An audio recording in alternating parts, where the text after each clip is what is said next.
오늘 말씀은 하나님이 원하시는 나라 국가라는 말씀을 통해서 은혜를 나누고자 합니다.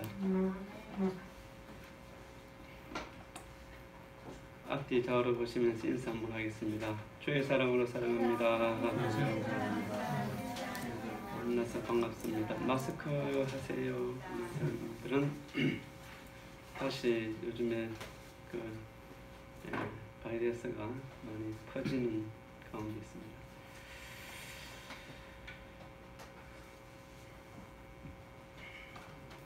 인간은 자기의 생명과 재산을 보호하기 위해서 국가라고 하는 제도를 만들게 됩니다.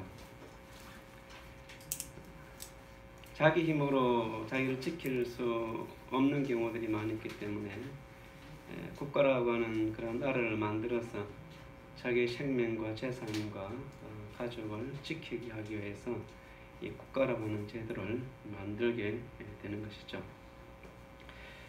참으로 아이러니컬한 것은 이러한 국가를 세워서 개인의 자유와 개인의 삶을 풍요롭게 하기 위해서 국가를 세우는데 이 국가의 권력이 오히려 개인을 착취하고 그 국가의 노예로서 그렇게 오히려 어려움을 주고 개인의 자유와 재산을 빼앗는 그러한 나라와 국가가 있는 것을 보게 됩니다.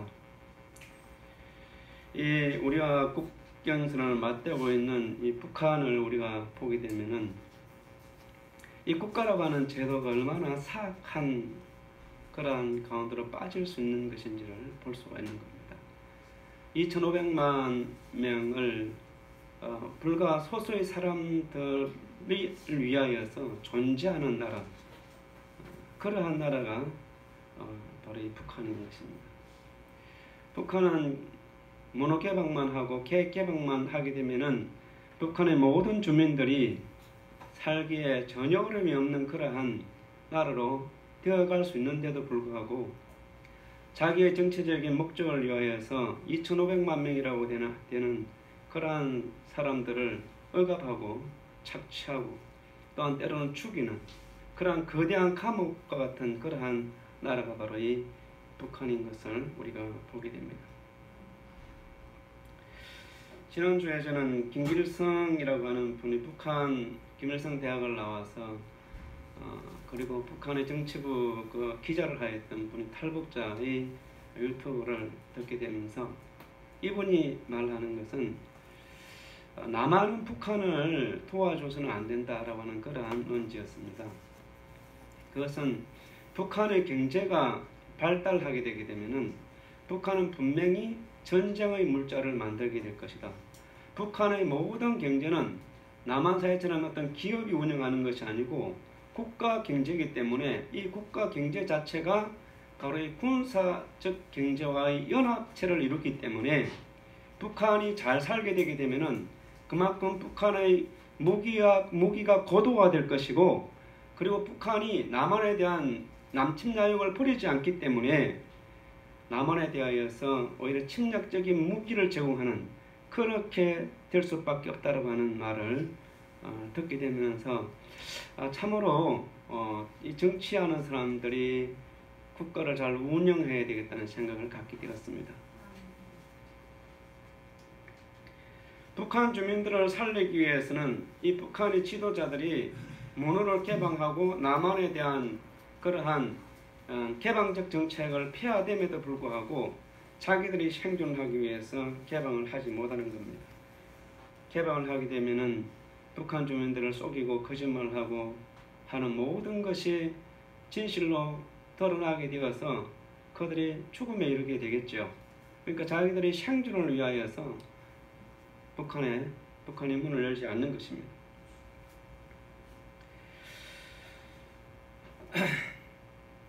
하나님께서는 인간을 창조하시고 또 이러한 인간이 계속 증가할 때에 어떤 국가를 하나님께서는 만들라고 말씀하지 않았습니다. 노아의 시대 이후에도 하나님께서 어떤 국가를 조직한 적은 없었습니다. 그러나 하나님께서 아브라함을 부를 때는 이미 이 땅에는 국가라고 하는 그런 조직체가 있게 되고 애굽과 같은 그런 거대한 나라가 이 땅에 있게 되고 그 국가라고 하는 제도를 통해서 수없는 사람들을 노예로 삼고 착취하는 그러한 시대가 바로 이 아브라함의 시대였던 것입니다. 그러나 하나님께서는 사람을 통해서 사람을 통제하기를 원하지 않았습니다. 하나님께서 아브라함을 불러서 하나님께서 직접 아브라함을 통제를 합니다. 내가 만들 그 나라를 언약을 세우는 겁니다. 사실은 하나님께서 내가 만드는 그 나라의 영토는 국가라고 하는 것은 세계가 주어져야 되죠. 영토가 있어야 되고 사람이 있어야 되고 통치자가 주권이 있어야 됩니다. 내가 만들 그 나라는 애굽 시내로부터 유브라데스 강까지 경계선을 정해줍니다. 가나안 땅을 주겠다. 그리고 너를 통하여서 내 백성을 삼겠다는 겁니다. 너를 통해서 너를 통하여서 자녀가 태어나게 될 것이고 그 자녀들을 하나의 별처럼 바다의 모래처럼 땅의 티끌처럼 많이 하겠다라고 하는 것이죠. 그리고 하나님께서는 아브라함을 직접 그에게 말씀하시고 아브라함을 통제하기를 시작을 합니다. 이삭도 마찬가지고 야곱도 마찬가지입니다. 그리고 세월이 약 한 400년 정도 흘른 이후에 이스라엘 백성들은 애굽에서 약 250만 명 정도 되는 그런 거대한 민족으로 이렇게 이제 백성들이 형성이 되게 되는 것이죠. 그럴 때 하나님께서는 이 모세를 부릅니다. 하나님께서는 모세를 불러서 모세를 통하여서 이스라엘 백성들을 통치를 합니다. 신국이죠. 하나님이 통치하는 나라입니다. 세상이 통치하는 나라가 아니고 하나님께서는 모세를 통하여서 아무도 살지 않는 광야로 그들을 인도합니다.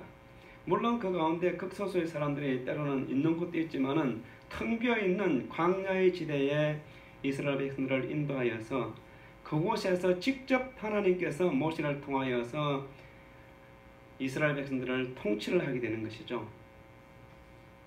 때로는 그들에게 먹을 것을 하나님께서 주시고 아침마다 일어나면 뭐가 있어요? 만나가 있고 때로는 메추라기를 주어서 고기도 먹게 하고 국가가 제공할 수 있는 모든 것을 하나님께서 다 제공합니다. 외부의 침략이 아말렉 같은 그러한 나라와 그러한 족속들이 침략을 했을 때는 하나님께서 그 전쟁에서 이기게 하십니다. 이스라엘 백성을 철저하게 하나님께서 보호해 주시고 그들을 관리하신 그 때가 바로 이 광야의 시대인 것입니다. 그리고 하나님께서는 낮에는 구름 기둥으로 그들을 덥지 않게 하시고 밤에는 불기둥을 통하여서 그들을 또 따뜻하게 해주시는 그러한 철저하게 하나님이 통치하는 그 나라가 바로 모세의 때였던 것입니다. 모세가 죽고 난 이후에 여호수아가 이스라엘의 이제 통치자로 되게 됩니다. 하나님께서 세우시는 것이죠. 그리고 요단강을 건너서 길갈에서 하나님께서 제일 먼저 한 것이 요단강을 건넜을 때에 할례를 행하게 됩니다. 너희들은 내 백성이고 나의 언약의 백성이라는 겁니다. 이제는 하나님께서 이 신국을 하나님이 통치하는 그 신의 나라를 만들어가는 겁니다. 그리고 이 가나안 땅의 정복을 해나갈 때에 이스라엘 백성들은 여리고를 정복할 때 보게 되면은 이스라엘 백성들이 칼을 들고 여리고를 행하여서 돌격하는 것이 아니고 그들은 여리고성 바깥에서 돌기만 하면은 하나님께서 그 성을 멸하여서 전쟁에서 이기게 하는 겁니다. 전쟁의 선봉장이 하나님 거예요. 가나안 땅에는 이 사탄의 나라입니다. 모든 우상 숭배자들이 그곳에 있었고 사람을 태워서 그들의 신에게 드렸던 그 이 우상 숭배자들이 가나안 땅에 가득하였기 때문에 하나님께서는 영적인 전쟁을 그들과 하는 겁니다. 우리는 이 하나님의 역사를 볼 때에 인간적인 인본적인 시각으로 보아서는 안 됩니다. 하나님의 역사는 하나님의 관점에서 우리가 보아야 합니다. 영적인 관점에서 보아야 되는 것이죠. 인간적인 관점에서 보게 되면은 가나안 땅의 그 수많은 사람들을 어떻게 하나님께서 잔인하게 그들을 다 몰아내었을까? 하나님 너무나 잔인하다. 이렇게 인본주의자들은 볼 수가 있을 것입니다. 그러나 하나님의 편에서 영적인 면에서 보게 되면은 그것은 잔인한 것이 아니라 인류를 구원할 하나님의 나라, 신의 나라를 그 가나안 땅에 만들기 위하여서 하나님께서 그곳에서 그들을 몰아냈던 것이죠. 그래서 여호수아는 전쟁을 할 때에 때로는 하늘의 달이 멈추고 하늘의 해가 멈추는 것은 여호수아가 전쟁을 하지만 사실 그 전쟁의 배후에는 하나님께서 그들에게 역사하고 그 전쟁의 선두에 서서 하나님께서 가나안 족속을 다 그곳에서 정복하고 몰아냈던 것을 우리는 성경을 통해서 보게 되는 것입니다. 여호수아가 죽고난 이후에 사사의 시대에도 마찬가지입니다. 요단강을 중심으로 해서 요단강의 동쪽과 서쪽을 중심으로 해서 있었던 이스라엘의 지파 12지파를 형성하고 그들이 생활을 하였을 때에 왕도 없고 군사적인 조직도 없고 아무것도 없습니다. 누구의 통치만 받느냐? 하나님의 통치만 받는 거예요. 이스라엘 백성들이 외부의 침략을 받게 되었을 때에 하나님께서 사사를 세워서 그 외부의 침략을 막아냅니다.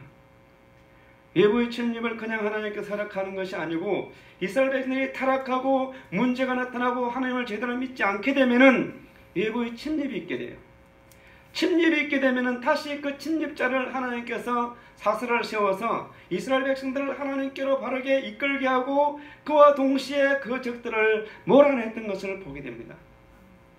이러한 역사가 사무엘 때까지 계속되는 것이죠. 이 사무엘이 나이가 많아 늙게 되었을 때에 사무엘이 자기 아들들을 사사로 세우게 됩니다. 때는 이때다 싶어서 이스라엘 백성들이 이제 사무엘을 찾아가서 이렇게 말을 합니다. 사무엘 상 8장에 보면은 이스라엘 모든 장로가 모여 라마에 있는 사무엘에게 나아가서 그에게 이르되 보소서 당신은 늙고 당신의 아들들은 당신의 행위를 따르지 아니하니 모든 나라와 같이 우리에게 왕을 세워 우리를 다스리게 하소서 한지라.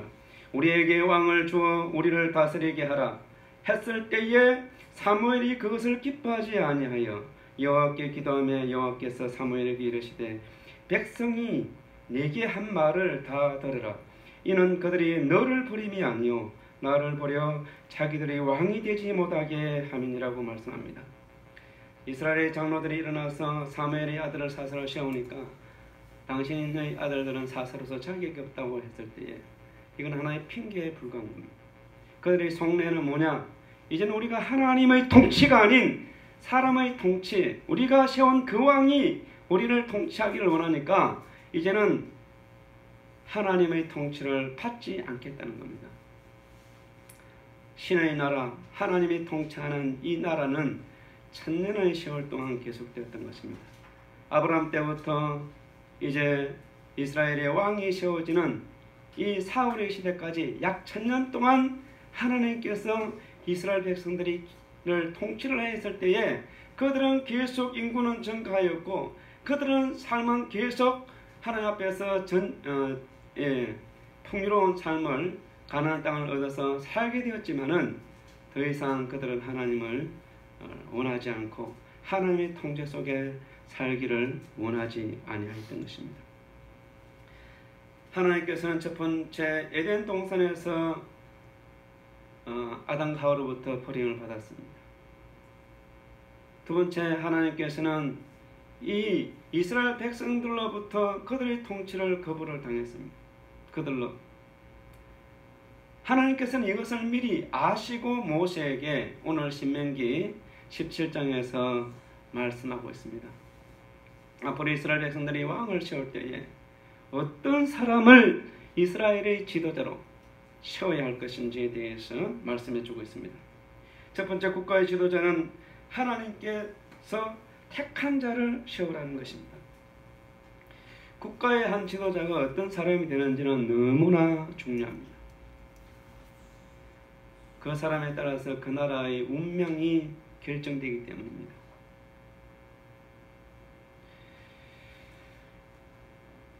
하나님께서는 그것을 너무나 잘 알기 때문에 하나님께서 모세를 통하여서 미리 말씀하신 겁니다.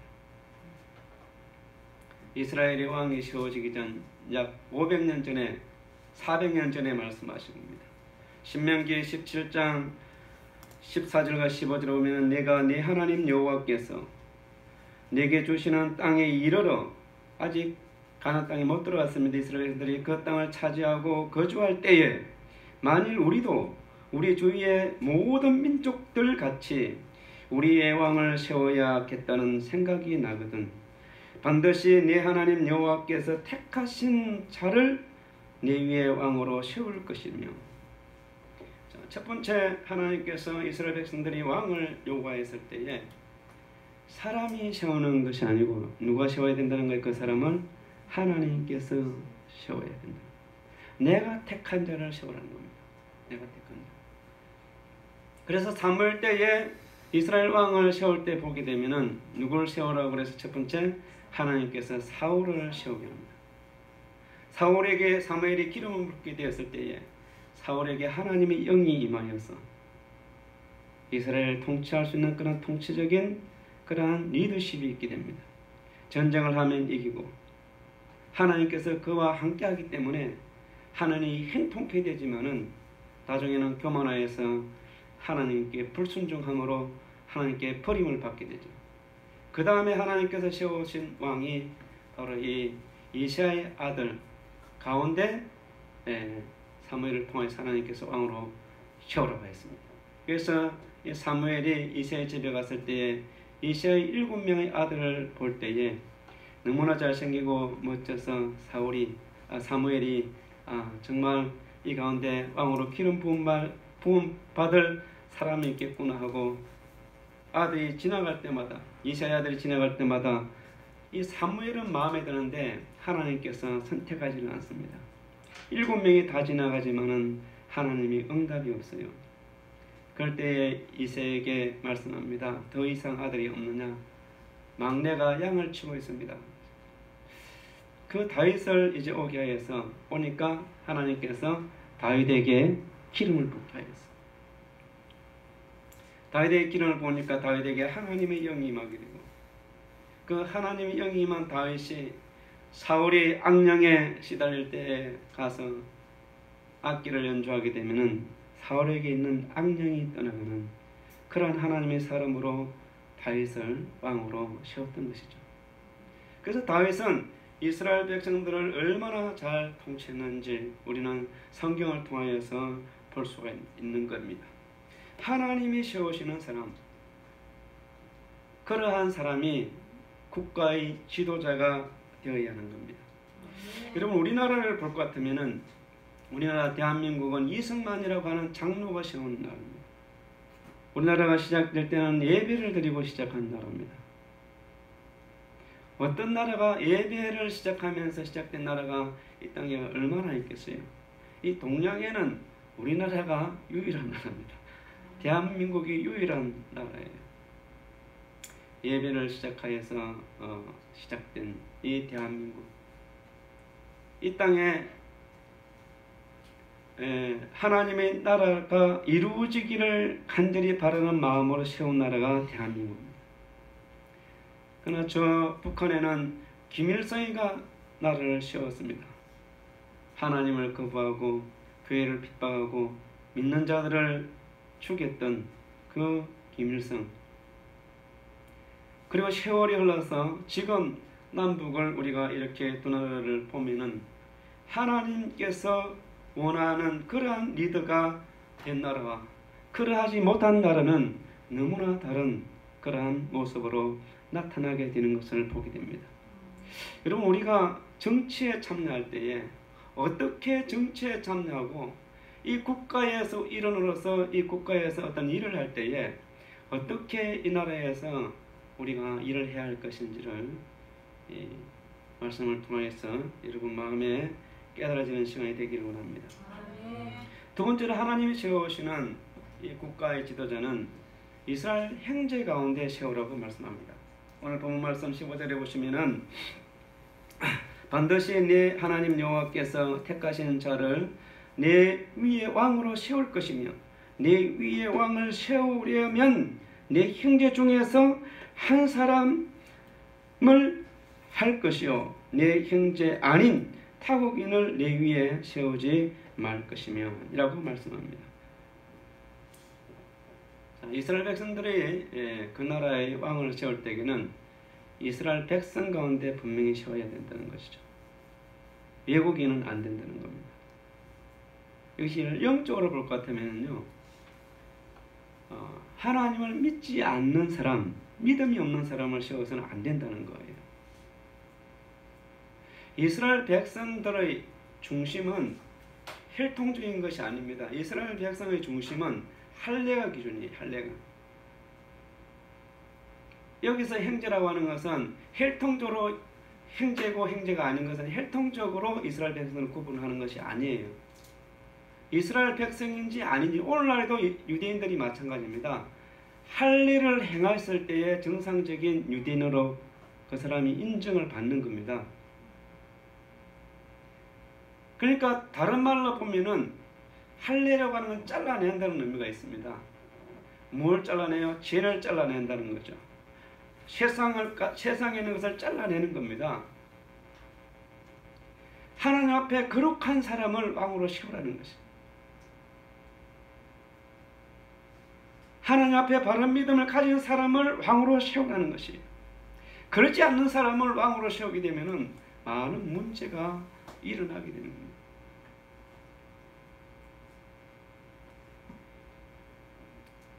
이 말씀을 조금 확정시켜 가면은 왕과 함께 사는 사람을 뭐라고 불러요?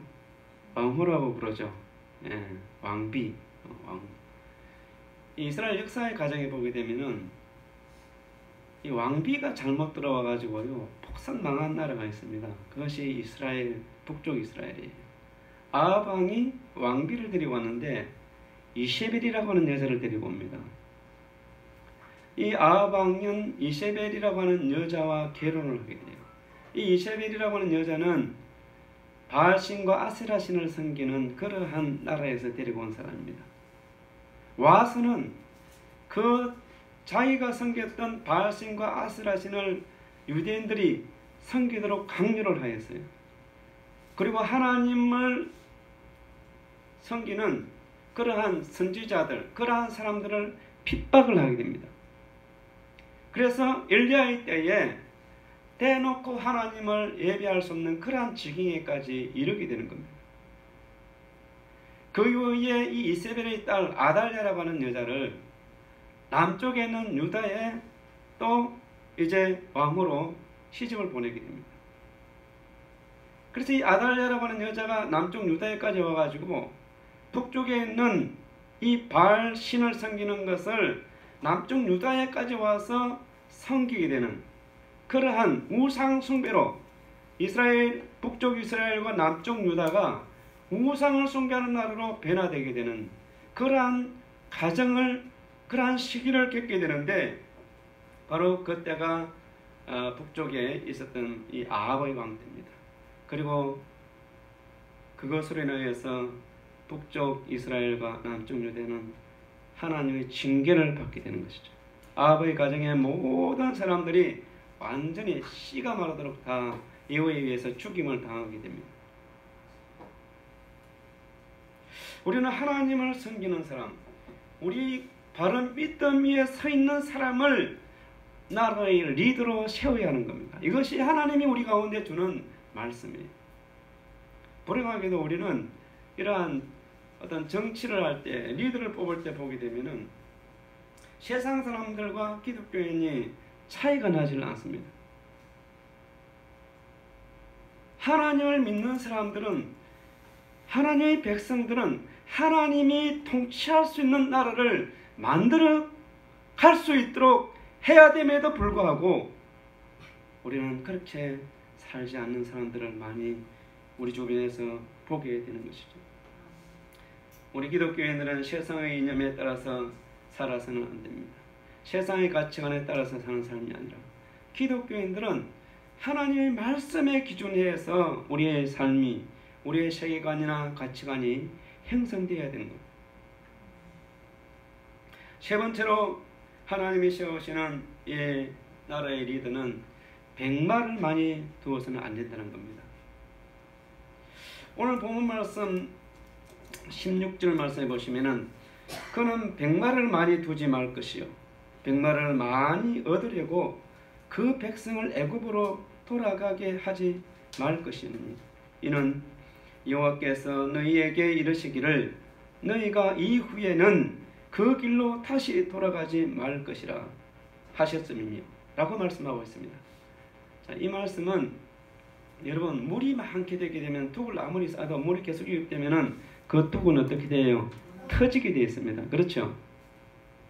하나님께서는 그 신국을 만들 때 하나님의 어떤 그 나라를 만들 때에 딱 경계선을 정해 주었어요. 애굽 시내로부터 유브라데스 그리고 요단의 산을 이렇게 딱 정해 주게 됩니다. 그런데 만일에 왕이 이러한 병거를 많이 갖게 되면은 군사력이 강하게 되게 되면은 어떤 현상이 생기겠어요? 예, 전쟁을 일으키는 전쟁. 하나님은 전쟁을 하기를 원하지 않아요, 사실은. 힘이 강해되면 그 힘이 밖으로 뻗어나가게 되어 있거든요. 그러니까 하나님께서 아예 그것을 하지 못하도록 이스라엘 백성들은 원래 이 기병이 없습니다. 그러니까 침입을 하는 것을 원하지 않는 거예요. 이스라엘의 군대는 보병이에요, 보병. 외부의 침입을 막는 방어적인 군대라는 것이죠. 그 가나안 땅 안에서 하나님의 통치 속에서 이스라엘 백성들이 하나님께서는 살기를 원했던 것이죠.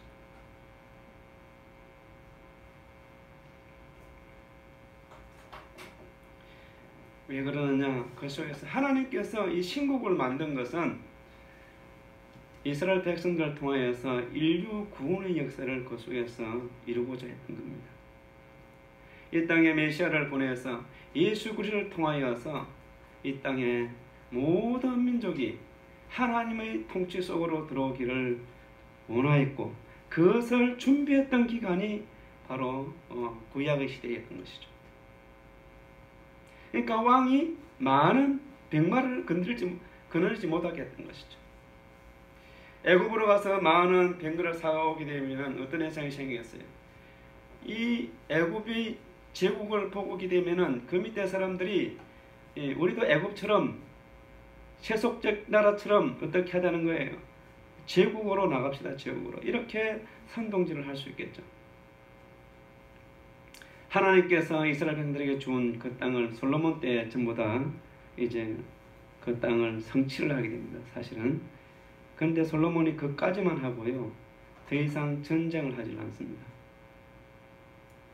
솔로몬이 만일에 하나님께서 경계를 정해주지 않았다고 한다면 아마 솔로몬의 시대에 엄청난 유대인의 제국이 아마 있게 되었을 것이고 수많은 피 흘림이 이 땅에 있게 되었을 것입니다. 그러나 하나님께서는 그것을 알기 때문에 딱 경계선을 정해주신 거예요. 나라가 거대해지게 되면은 그 나라의 우두머리가 신의 자리에 앉게 됩니다. 여러분 고대사의 역사를 보십시오. 제국의 역사를 보게 되면 그 제국의 우두머리들은 항상 신의 자리에 앉으려고 합니다. 애고의 바로가 자기가 태양의 신이라고 했어요. 그래서 자기는 죽어도 이 땅에 여러분들에게 비춰지는 이 빛처럼 내가 죽어서 이 빛을 너희들에게 보내주겠다. 레를 보내주겠다.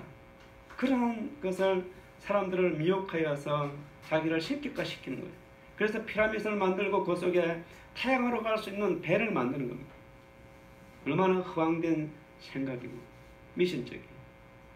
오늘에도 똑같아요. 북한을 보십시오.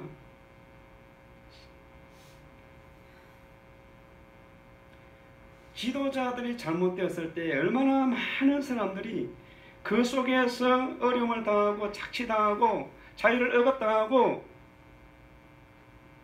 살기가 어려운지를 우리가 볼 수가 있는 것이죠. 하나님은 그런 나라를 원하지 않습니다. 네 번째로는 하나님이 세우시는 나라는 청빈의 삶을 살기를 원하는 나라입니다. 하나님께서는 왕을 세울 때 왕은 많은 그러한 이런 무기를 가지는 것을 원치 아니하였고 또 많은 아내를 거느리는 것도 원치 아니했어요. 또 많은 재산을 갖는 것도 원치를 안 했습니다. 그래서 오늘 본 말씀 17절에 보면 그에게 아내를 많이 두어 그의 마음이 미혹되지 하지 말 것이며 자기를 위하여 은금을 많이 쌓지 말 것이니라고 말씀합니다. 아내를 많이 두면 문제가 생긴다는 것이죠. 사람의 욕심은 끝이 없기 때문에 그래요. 아내 하나로 만족하지 못하는 사람은 둘이어도 만족 못하고 100명이 있어도 만족 못해요. 한 사람 앞에 만족할 수 있는 사람은 둘이 있어도 만족할 수 있고 3명이 있어도 만족할 수 있겠죠. 그러나 하나님께서는 아내를 많이 두지 말라고 했어요. 솔로몬은 아내를 몇 명 두었어요? 1000명. 문제가 일어나겠죠. 예. 그래서 이스라엘 역사는 솔로몬 때부터 망가지는 겁니다. 솔로몬이 많은 이방인들의 공주를 데려와서 정략 결혼을 합니다. 정치적인 결혼을 하는 거죠. 그러니까 이 공주들이 순종을 잘해요. 성질이 못됐어요. 대부분이 못됐어요. 도도하고 말 안 들어요. 젊었을 때에는 솔로몬이 일하라면 일하고 저라면 저라고 다 했겠죠. 나이가 들어서 자식 낳고 자식이 장성하게 되면은 자식의 힘을 입어서 솔로몬이 이래 그러면 안 해. 못하겠어. 당신이나 하든지 나는 저기 몰렉신 신기로 갈 거야. 나는 바알실 성기로 갈 거야. 그런데 한 여자도 아니고 몇 명이에요? 1000명. 솔로몬이 나중에는 손발 들은 거예요. 그래서 예루살렘에 우상의 제단이 서게 됩니다. 하나님께서 아이야 선지자를 통하여서 이 나라를 내가 쪼개버리겠다고 그랬어요. 그러나 솔로몬 때는 다윗을 봐서 안 하지만은 그 아들이 때 하겠다고 했습니다. 그러니까 이스라엘의 쉐라의 길은 솔로몬 때 시작이 되는 거예요. 왜? 말씀대로 안 사니까. 이미 하나님께서 이스라엘 백성들이 왕을 구할 것을 아시고 어떻게 살아야 할 것인지를 분명히 말씀을 하였어요. 창세기, 출애굽기, 레위기, 민수기, 신명기를 통하여서 이스라엘 나라의 근간을 어떤 바탕 위에 세워야 할 것인지를 말씀을 해 주셨는데 그 말씀대로 살지 않는 거예요.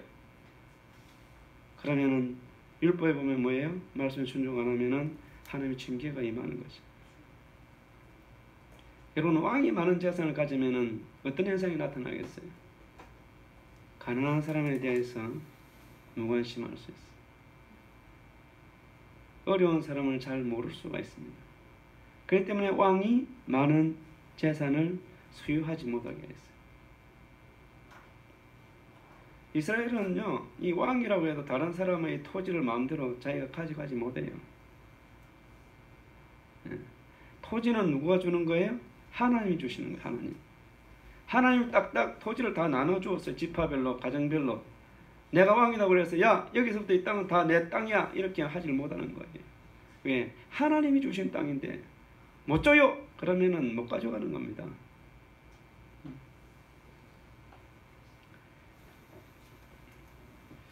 우리나라 그 야당이 좀 약한 분야가 있습니다. 왜 그러냐? 야당의 정치인들은 대부분 좀 잘 살아요. 보면은 잘 살면은 좀 개인적인 비리는 덜 할 수가 있습니다. 왜? 재산이 많기 때문에. 재산이 없는 사람들은 개인적인 비리를 많이 저지를 수가 있어요. 자기 재산이 수십억, 수백억 되는데, 그런데 이 사람들이 어떤 약점이 뭐냐면은 가난한 사람에 대한 배려가 약해. 이걸 보완을 해야 돼요. 보완을.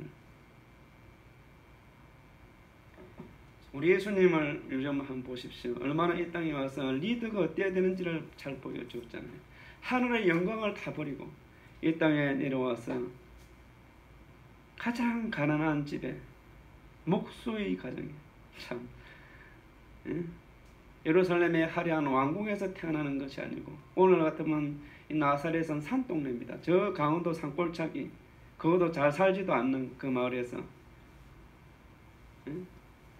그러니까 그 안에 마리아도 잘 살았겠어요. 똑같이 가난한 사람.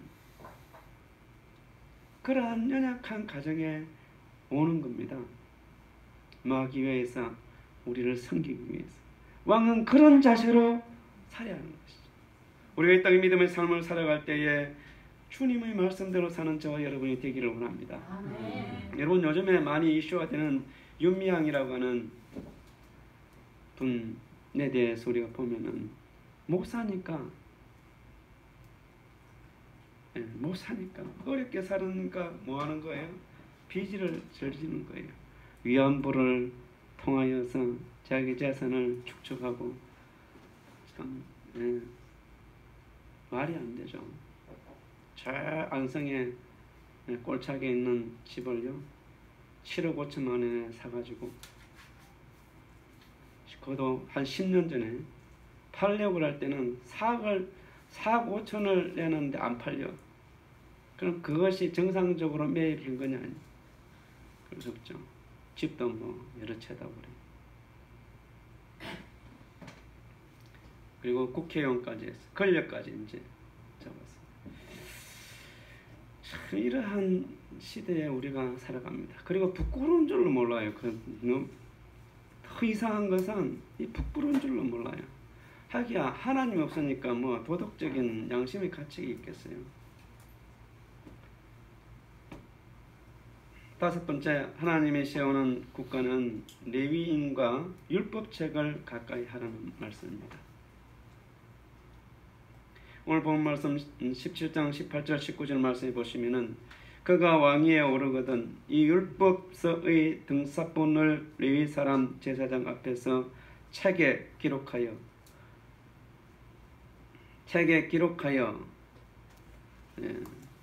그 말씀 어떻게 하는 거예요? 책에 기록하여 평생에 자기 앞에 두고 읽어 그 하나님의 여호와와 경외하기를 배우며 그 율법의 모든 말과 그 규례를 지켜 행할 것이라고 말씀하고 있습니다. 자, 국가를 통치하는 사람, 리더는 어떤 사람이 되어야 되는 거예요? 레위인을 가까이 두라는 것, 첫 번째는. 그리고 하나님의 말씀을 쓰고 읽고 지키라는 것이죠. 지키는 것.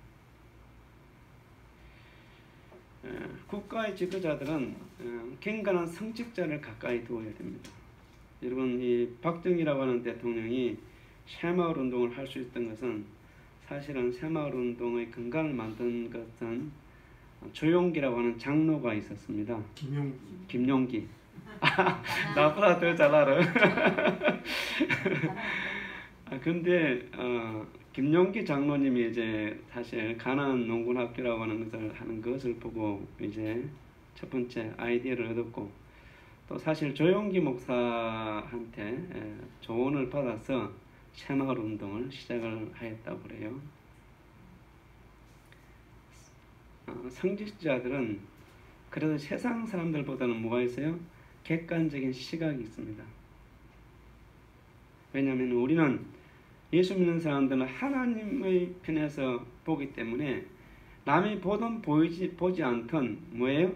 하나님께서 나를 어떻게 지켜보실까라고 하는 그것 때문에 정직하게 살려고 하는 거죠. 물론 잘 안 되고 넘어질 때도 있지만은 그래도 그렇게 살려고 발버둥 치는 삶이 불신자와 믿는 사람들의 차이점 아니겠습니까?